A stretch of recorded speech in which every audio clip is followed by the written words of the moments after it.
আসসালামু আলাইকুম। ড্রাইভার প্রভাইডার বিডির ভালো ড্রাইভার ভালো মালিক সিরিজের ৫৮তম পর্বে আজকে কথা বলবো ড্রাইভিং পেশায় গাড়িতে ধূমপান কেন বড় সমস্যা।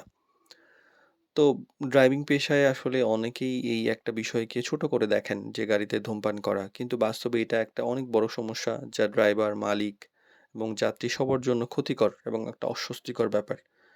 তো এইটা কেন আসলে এই ব্যাপারে একটু বোঝা দরকার। প্রথমত হলো যাত্রী এবং মালিকের একটা অস্বস্তি। সব মানুষ কিন্তু ধূমপান করেনও না, পছন্দ করেন না।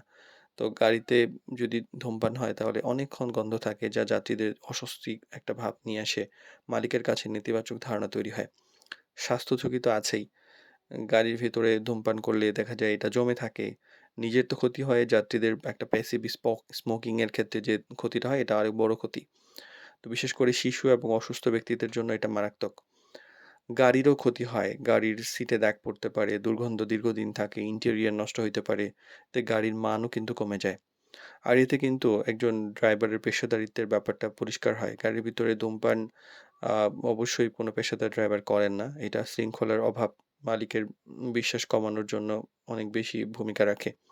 নিরাপত্তার ঝুঁকিও কিন্তু থাকে। কারণ ধূমপানের সময় মনোযোগ কমে যায়, আগুনের ঝুঁকি থাকে, দুর্ঘটনা হতে পারে। তো আমাদের কি করা উচিত? আসলে গাড়ির ভেতরে ধূমপান সম্পূর্ণ এড়িয়ে চলুন। সম্ভব হলে ধূমপান সম্পূর্ণ এড়িয়ে চলুন।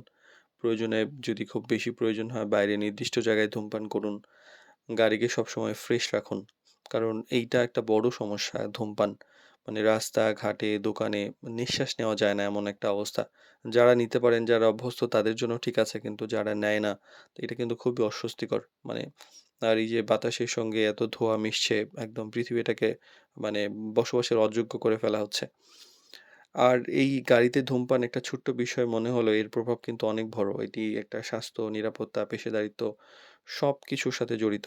একজন সচেতন এবং দায়িত্বশীল ড্রাইভার হিসেবে কখনোই কিন্তু এই কাজটা করবেন না এবং এই বাজে অভ্যাস থেকে দূরে থাকা সবচেয়ে ভালো।